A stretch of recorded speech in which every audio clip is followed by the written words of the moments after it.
Hello and welcome back to my channel. If you're new, welcome. I'm Priscilla. I'm the owner of A Life Full of Simplicity. Today's video, I'll be flipping through the Crow Tarot by MJ Cullinane. So I did buy this deck last year sometime. And yeah, I've had it for a long time now, probably more than a year. And I just love this deck so much. It's one of my favorite go-to. I do use this year round. I have used it for like client readings and stuff, so definitely love it. So yeah, it's called the Crow Tarot. It is published by US Games. So in the back it says, paying homage to the mystical energy of crows and ravens, Crow Tarot invites us to fly through the veil and connect with our intuitive powers. This artfully created 78-card deck is infused with familiar symbolism of the traditional Rider-Waite Tarot, making it ideal for both beginners and professional readers. The 88-page guidebook presents upright and reverse meanings and includes a custom tarot spread. So yes, it is published by US Games. I don't remember how much I paid for it, probably over $30. Typically, that's what a deck in Canada costs. So I don't know. In the US is probably cheaper. You would have to check out US Games for that. Though I always do leave links down below where you can find this deck. None of them are affiliated or sponsored with me, so definitely check those out if you're interested. I include American links, Canada links, and then others. So like Book Depository, and which ships worldwide, by the way, and like Booktopia, which is Australian only, or Australian New Zealand only. So yeah, because I know in Australia sometimes it's hard to find decks, and everything just fell on the floor. Okay, crisis averted. Let's fix this. There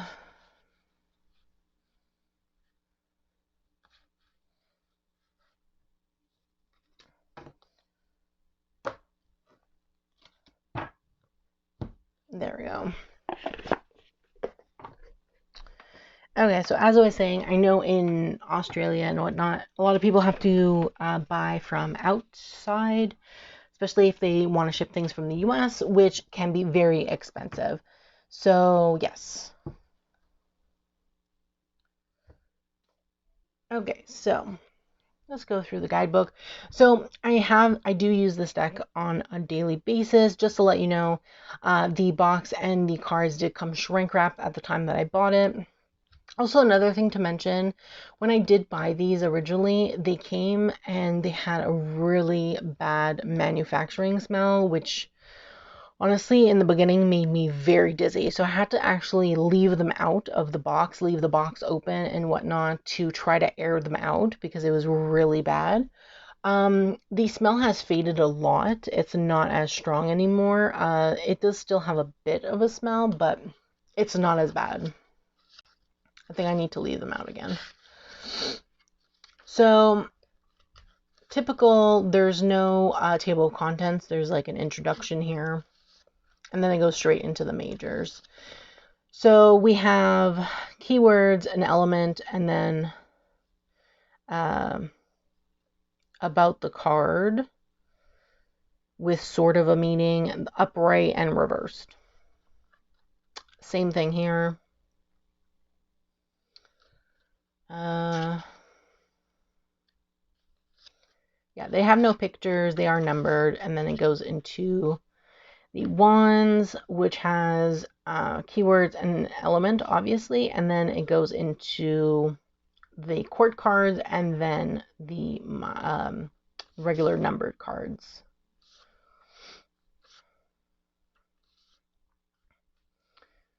So these don't have actual keywords for each. They just go into the card upright and reversed meanings.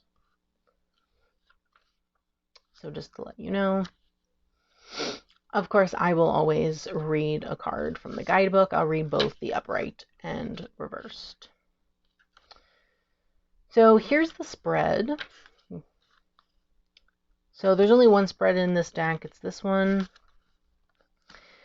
and it talks about each card. So yeah, the details are nice on this spread, which is great to really help you understand and interpret.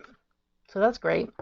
I do love this little guidebook. I do know that MJ has bigger guidebook that you can buy individually on Amazon. I have seen it. I have been thinking about getting it, to be honest, to add to this to see if there's more in-depth interpretations and more in-depth information for each card. I think that would be great, but I haven't looked into it and I haven't actually bought it. So I just wanted to put that out there. Also, she does have indie decks now on her website, and I believe she even has an oracle deck, Crow Oracle, out as well, that I think you can pre-order, or she always states when you can pre-order and stuff like that. So definitely, I will leave her website down below in case you want to check out her other decks that she has. So yes. So let's start. We have the Fool here, the Magician,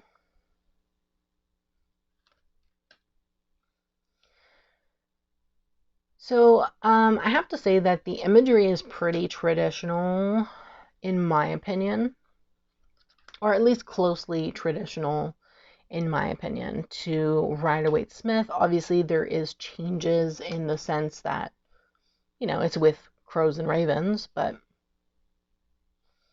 still pretty traditional. The guidebook is detailed enough, I think, for beginners.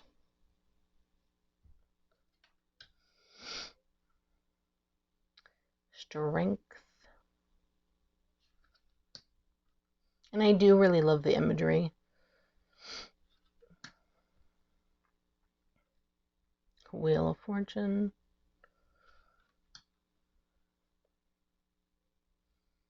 Justice. But yeah, if you're into crows and you like ravens and stuff, I think this is a great deck to have. Funnily enough, last week I actually read the poem The Raven, which I'll actually link in the cards above if you want to check it out. It was pretty much a video that I did called Let Me Read to You, where I read the poem by Edgar Allan Poe, The Raven, which is a great poem, by the way, I have to say. And I just find it funny because we're looking at crows and ravens. So the Tower, the Star,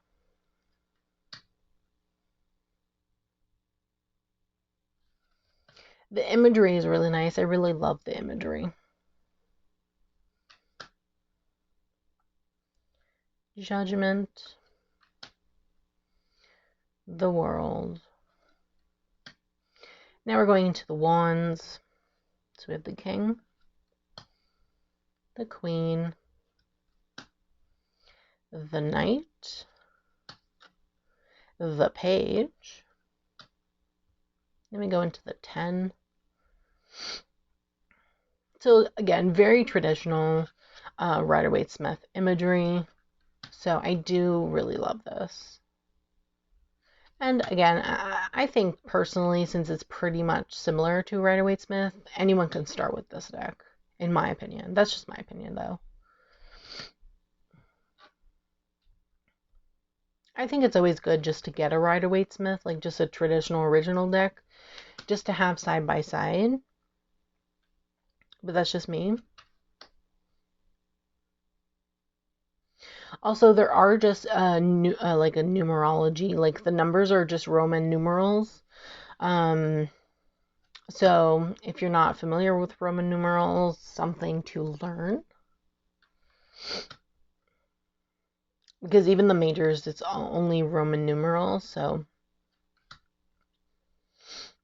the Ace of Wands. We go into the Cups. The Queen of Cups. the Knight of Cups, Page of Cups. This 10 is so nice. It really depicts like family and whatnot because they have the babies in the nest here and the mama and papa is there, or the two parent crows. So, yeah, very happy looking card.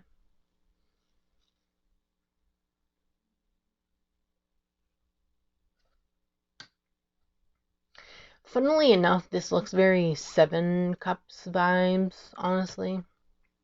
Even though it's the Wish card, but... And this is the 7, but yeah. We have the 8 here. The 7. 6. 5. Very traditional in terms of the 5. Even the 4 is very traditional. We have the 3. The 2.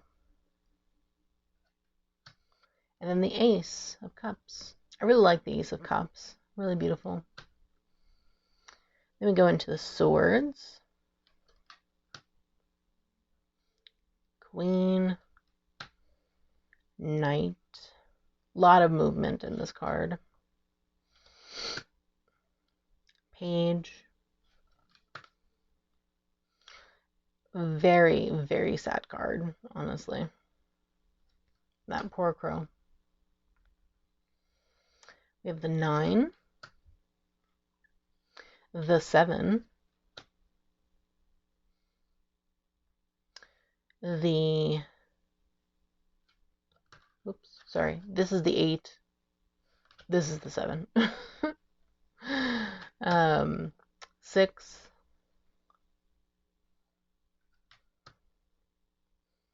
5. Very intense. You really feel the intensity in this card. 4. Very typical of a 3 of Swords. Very typical of a 2 of Swords, actually, too. With the blindfold, even. And then the Ace.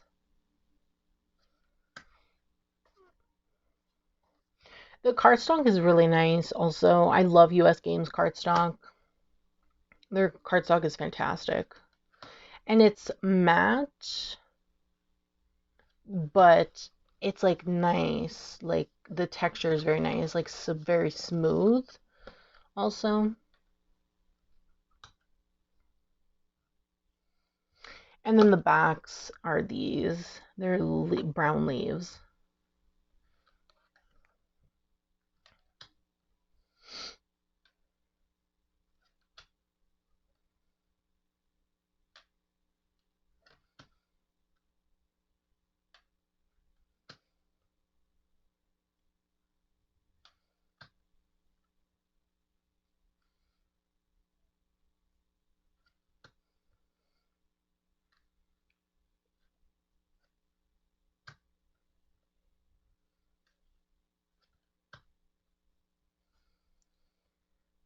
And then lastly, the Ace of Pentacles.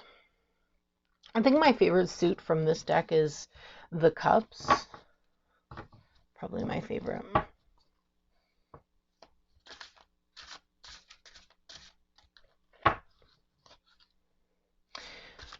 So I have to say these are probably bigger than normal traditional tarot. Let me get a card. So this is a traditional Rider-Waite-Smith deck. And it's bigger. I would say it's more oracle sized, maybe.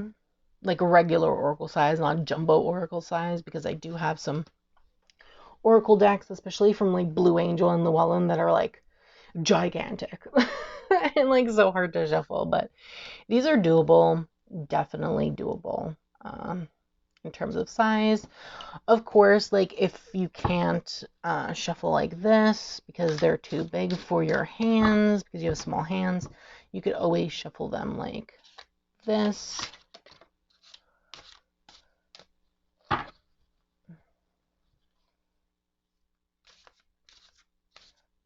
So, yeah. Takes practice though. So, yes. Okay, so we're going to read the High Priestess because that's what fell out. Okay, the High Priestess, which is number 2. Okay, so High Priestess. Keywords are intuition, spirit guides, divine guidance, and magic. Element is water. The High Priestess takes the spark created by the magician and transforms the idea into a tangible reality. Like a shadow passing in the night, her energy is present and can be felt in the gut, but not always seen. Her intuitive powers lies in the spiritual unconscious, allowing the High Priestess to soar back and forth through the veil, bringing with her divine knowledge. Perched on the moon and surrounded by the 4 suits, your connection with the High Priestess is active at this time and should be utilized. When she comes ready to deliver the answers, you seek through dreams and symbols. Pay attention, she is with you. If the High Priestess appears reversed, it is a message that your connection with your inner self has been lost. As a result, the High Priestess is unable to communicate the information you need to make a wise decision. She strongly urges you to take time for yourself and to allow for communication to come to you through the quietness of spirit. Her message is to pay attention. There is magic in this world. You only need to allow yourself to experience it. So that's pretty in-depth. Honestly, the book is pretty in-depth for the information it gets, or gives rather. So I really like that, honestly. I really do. Maybe I'll read, okay, let's just read from a minor, just so you can get the idea of a minor arcana also. So 8 of Cups. The crow stands on the riverbank, her back to the gold cups that symbolize material wealth and possessions. She is ready to fly off and leave it all behind. The moon represents her shadow self and her true nature, one she tries to suppress but cannot deny. The 8 of Cups asks that you look inward and discover what it is that you want from your life. What is important to you. The card suggests that although it will take considerable strength to let go and walk away, it may be necessary to achieve true happiness. The reverse card indicates that although on the surface you want to build upon your spiritual self and move beyond materialism, the fear of losing out is preventing you from making a decision. As a result, you have become stagnant in your growth. So this is the 8 of Cups that I read, all of that, plus the top here. So you can see the differences between like the major and the minor in the reading, but it's still good information. Like the information is really solid in this small book. Like they did a great job. Like MJ did a fantastic job with this deck. And I do really, really love her artistry and the imagery that she did. Very traditional, definitely doable as a first deck in my opinion. Honestly, I think I will invest in that larger guidebook that she sells on Amazon Canada, because I think it would be a good thing to have. Maybe something that goes deeper, and probably has more information, because I do love that when authors and creators create a bigger guidebook besides like the one that comes with the mass market deck, because I'm pretty sure this was indie prior to US Games picking it up, or maybe it's indie now. No, US Games still sells it. So yeah, I think it was indie prior to US Games picking it up. Though all her other decks now, except for the Wise Dog Tarot, which I really want to get, but is not available in Canada because pandemic and shipping and manufacturing, and there's so many delays and everything. So Amazon Canada hasn't been getting that much stock from US Games, honestly. So it's been really hard to find some decks, but I'd love to get that. I think it's on Book Depository, honestly, which is another deck that she has that is mass market. But most of her other decks, I'm pretty sure, are only available through a website. So as I said earlier, I will leave her website linked down below if you want to check out her other decks that are indie. So her more recent creations that she has that are independently published by her. So yeah. So do let me know what you think of this particular deck, though. I'd love to hear from you in the comments below. If you have it, is this something that you would pick up? Is this something that interests you? I'd love to hear from you. As always, comment down below. I always get back to all my comments. So yeah, do let me know. I'd love to have conversations with you guys. Don't forget to subscribe to this channel, turn on the bell so you can be notified every time I post a brand new video. And don't forget to give this video a thumbs up, as it's greatly appreciated. I do thank you so much for watching, and I hope you have a great day.